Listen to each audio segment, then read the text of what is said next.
Computer Science Videos here today to show you guys in this tutorial 2 different ways to close the calendar application on a Mac computer.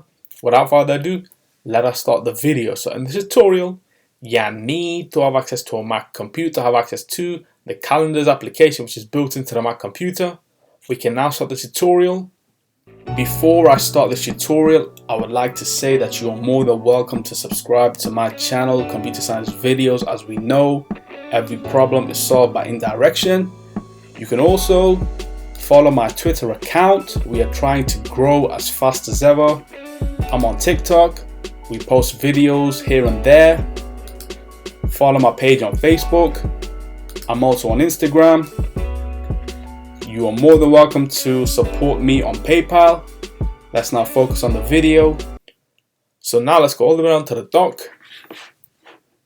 Go to Launchpad, go to the calendars application, open up the application, and now let's just say now we have completed our task, what we wanted to do. Now it's time to close the application. 2 ways. Let's go to the top navigation menu, click on calendar, go to quick calendar. Let's now go all the way down to the dock again. Go to the shortcut to open up the calendar using the dock calendar, and now what we can do is use the keyboard shortcut Command and Q to quit the application.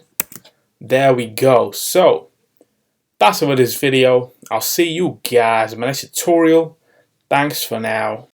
Thank you for making it towards the end of the video. Be sure to subscribe to my channel, Computer Science Videos. Be sure to check out the previous video on screen now, or you can ideally click on the playlist and watch all the journey for Computer Science Videos from the start until now.